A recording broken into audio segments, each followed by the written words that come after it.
राधा अपनी बहू गीता के साथ एक छोटे से घर में रहती थी। दोनों के पतियों का एक्सीडेंट में मृत्यु हो गई थी। उसके बाद वह दोनों नागपुर रेलवे स्टेशन पर अमरूद बेचकर अपने घर का गुजारा करती थीं। गीता बहू, मैं खेत में जा रही हूँ अमरूद तोड़ने के लिए, और तुम इस अमरूद की टोकरी को लेकर रेलवे स्टेशन चली जाओ। नहीं राधा सास, तुम इस टोकरी को लेकर रेलवे स्टेशन चली जाओ और मैं अमरूद तोड़ने खेत में जाऊंगी। ठीक है बहू। तभी राधा टोकरी को लेकर रेलवे स्टेशन चली जाती है और गीता खेत में अमरूद तोड़ने चली जाती है। गीता खेत में पहुंचकर पके पके अमरूद तोड़कर टोकरी में भरने लगती है। राधा रेलवे स्टेशन पहुंच जाती है। ले लो मीठे मीठे अमरूद, एक बार खाओगे तो बार बार खाओगे, एक बार ले जाओगे तो बार बार ले जाओगे। ले लो मीठे मीठे अमरूद। अम्मा, दिखने में तो बहुत अच्छे लगते हैं। बेटा, दिखने में ही नहीं, खाने में भी अच्छे हैं। एक बार खाओगे तो बार बार आओगे। ठीक है, तो फिर आप मेरे लिए 1 किलो पैक कर दो। राधा उसको 1 किलो अमरूद पैक करके दे देती है। अम्मा जी, ये ले लो, अमरूद में ले आई। गीता बहू, तुम इस अमरूद को लेकर ट्रेन के अंदर चली जाओ और वहां बेचो, मैं बाहर बेचूंगी। तभी गीता अमरूद को लेकर ट्रेन के अंदर चली जाती है। ले लो खट्टे मीठे अमरूद, एक बार खाओगे तो बार बार खाओगे, एक बार ले जाओगे तो बार बार ले जाओगे। ले लो खट्टे मीठे अमरूद। अमरूद कैसे हैं? बहुत ही अच्छे और स्वादिष्ट है। 1 किलो पैक कर दे। रात होते होते गीता और राधा के सारे अमरूद बिक जाते हैं। अम्मा जी, आज तो बहुत अच्छी कमाई हुई है। गीता बहू, अगर ऐसे ही चलता रहा तो हम कुछ ही दिनों में बहुत सारे पैसे कमा लेंगे, फिर हम अपनी अमरूद की दुकान डाल देंगे। रोजाना गीता और राधा अमरूद लेकर रेलवे स्टेशन आते हैं और उनके सारे अमरूद बिक जाते हैं। दूसरे दिन राधा और गीता अमरूद लेकर रेलवे स्टेशन पहुंच जाती हैं। तभी एक ट्रेन आती है। उनमें एक डिब्बे में सिर्फ 2 लड़के बैठे हुए थे। वह दोनों आपस में बातें कर रहे थे। एक का नाम रमेश, दूसरे का नाम राहुल था। रमेश राहुल से कहता है, आज तो मैं इस अमरूद बेचने वाली के मजे लेता हूँ। तभी अमरूद बेचने वाली खिड़की के पास आती है। ले लो मीठे मीठे अमरूद, एक बार खाओगे तो बार बार खाओगे, एक बार ले जाओगे तो बार बार ले जाओगे। ले लो मीठे मीठे अमरूद। 1 किलो अमरूद दे दो। गीता 1 किलो अमरूद देती है। उसके बाद रमेश 500 की नोट आगे करता है। अरे 500 के तो खुले नहीं, मैं अभी लेकर आती हूँ। गीता राधा के पास खुले पैसे लेने जाती है। तभी ट्रेन चलने लगती है। गीता ट्रेन को चलते हुए देखकर उसके पीछे दौड़ने लगती है। अरे मेरे पैसे, अरे मेरे पैसे दे दो, अरे मेरे पैसे दे दो। राहुल, देखा ना अमरूद वाली के कैसे मजे लिए। गीता और राधा दोनों ट्रेन के पीछे दौड़ रही होती है और ट्रेन भी तेजी से भाग रही होती है। रुक जा बहू, रुक जा, मत भाग, ट्रेन के पीछे गिर जाएगी। यहाँ ले तेरे पैसे, यहाँ ले। देखा ना, यह है फ्री के अमरूद, चलो मजे ले लेकर खाओ। तभी अचानक गीता का पैर फिसलता है और वह ट्रेन की पटरी के नीचे आ जाती है। वही दम तोड़ देती है। जब राधा ने यह देखा तो राधा भी बेहोश होकर गिर जाती है। वह भी ट्रेन की पटरी के नीचे आ जाती है और मर जाती है। इसके तुरंत बाद वह सास बहू चुड़ैल बन जाती है, सास बहू के रूप में। इस हादसे के बाद वह दोनों चुड़ैल अमरूद बेचने लगती है। सुबह सुबह दोनों रेलवे स्टेशन पर अमरूद लेकर बेचने आ जाती है। ले लो खट्टे मीठे अमरूद, एक बार खाओगे तो बार बार खाओगे, एक बार ले जाओगे तो बार बार ले जाओगे। ले लो खट्टे मीठे अमरूद।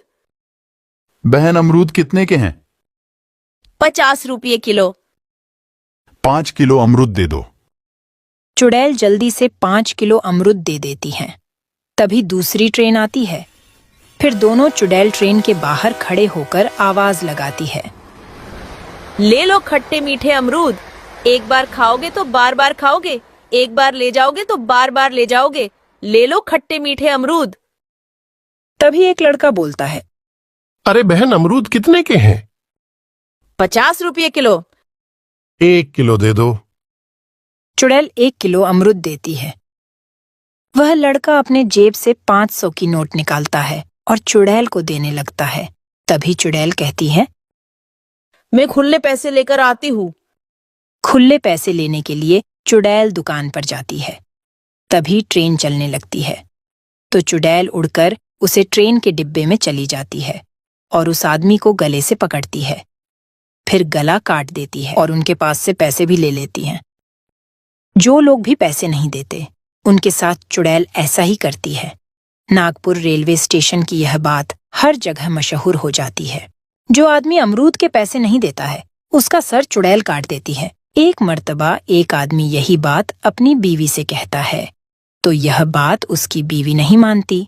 उसको दिखाने के लिए वह दोनों ट्रेन का सफर करते हैं। जब नागपुर स्टेशन आता है, ट्रेन रुकती है। वह दो मियाँ बीवी ट्रेन से उतरकर नीचे आते। तभी दो औरतें अमरूद बेच रही होती हैं। लो खट्टे मीठे अमरूद, एक बार खाओगे तो बार बार खाओगे, एक बार ले जाओगे तो बार बार ले जाओगे। ले लो खट्टे मीठे अमरूद। 1 किलो अमृत की कीमत कितनी है? 50 रुपये किलो। 2 किलो अमरूद दे दो। चुड़ैल 2 किलो अमरूद जल्दी से दे देती है। उसके बाद लड़का कहता है, अरे बहन, मैं अपना वॉलेट ट्रेन में भूल कर आया हूं, अभी मैं लेकर आता हूं। जैसे ही मियाँ बीवी ट्रेन की तरफ जाने लगते हैं, तो वो दोनों औरतें चुड़ैल बनकर आने लगीं। जैसे ही लड़के ने पीछे देखा तो डर गया। लो ये आपके पैसे, मैंने झूठ बोला था। चुड़ैल पैसों को ले लेती है और कहती है, तुमने झूठ क्यों बोला था? मैं सिर्फ यह जानना चाहता था कि तुम लोगों के बारे में जो लोग बोलते हैं, क्या वह सच है या झूठ, इसलिए मैंने यह नाटक किया। अगर आप पैसा ना देते तो मैं आपको जिंदा ना छोड़ती। मैं यह जानना चाहता था कि तुम लोगों के साथ क्या हुआ है कि तुम लोग ऐसे बन गए। इस आदमी के कहने पर राधा कहती है, सुनो बेटा, हम दोनों यहाँ रोजाना अमरूद बेचते थे। एक दिन एक ट्रेन आती है, उनमें 2 लड़के बैठे हुए थे। किलो अमरूद ली, उसके बाद 500 की नोट देने लगे। तभी मेरी बहू ने पैसे नहीं लिए और खुले पैसे लेने के लिए मेरे पास आने लगी। तभी ट्रेन चलने लगी। ट्रेन के पीछे मेरी बहू भी तोड़ने लगी और बहू को रोकने के लिए मैं खुद दौड़ी, लेकिन हम दोनों के पैर फिसले तो हम दोनों ट्रेन के नीचे आ गए और दोनों की मौत हो गई। उन दोनों लड़के का बदला लेने के लिए हम दोनों ये कर रहे हैं। तुम लोगों के साथ जो भी हुआ वह पूरा था, लेकिन इसका मतलब यह नहीं कि तुम लोगों को मारना शुरू कर दो। हम हमारा बदला लिए बगैर यहां से नहीं जाएंगे। इसका मतलब यह नहीं कि तुम हर किसी को मारते जाओ। लेकिन हमारे बदले का क्या? हमारा क्या कसूर था जो कि हमारे साथ हुआ? हमारा बदला नहीं हो पाया है। हमारे कातिल जिसकी वजह से हमारी यह हालत हुई है, उसकी सजा नहीं मिलेगी। तब तक हम यहां से नहीं जाने वाले हैं। उससे बेहतर तरीका मैं आपको बताता हूं, चलो मेरे साथ। वह आदमी उन दोनों को लेकर रेलवे स्टेशन के कर्मचारियों के पास जाता है। वहां पर बैठे हुए सर से इन दोनों के बारे में पूरी बात बताता है और कहता है, तुम सीसीटीवी फुटेज निकालो। फिर उसके बाद वहां के कर्मचारी सीसीटीवी फुटेज निकालता है। फिर सीसीटीवी फुटेज पुलिस के हवाले किए जाते हैं। पुलिस उन दोनों को पकड़कर लाती है और उनके पास से पैसे भी ले लेती है। फिर उन दोनों को मार दिया जाता है। उसके बाद चुड़ैल उस आदमी से कहती है, मैं आपका शुक्रिया अदा करती हूँ कि आपकी वजह से वो आदमी पकड़ा गया और सारे लोगों को छुटकारा मिल गया। इतना कहकर चुड़ैल वहां से गायब हो जाती है। उसके बाद नागपुर के रेलवे स्टेशन के सारे कर्मचारी जमा होते हैं और उस आदमी का शुक्रिया अदा करते हैं। आपने हमको एक बहुत बड़ी मुसीबत से छुटकारा दिया, जिससे हम और सारे लोग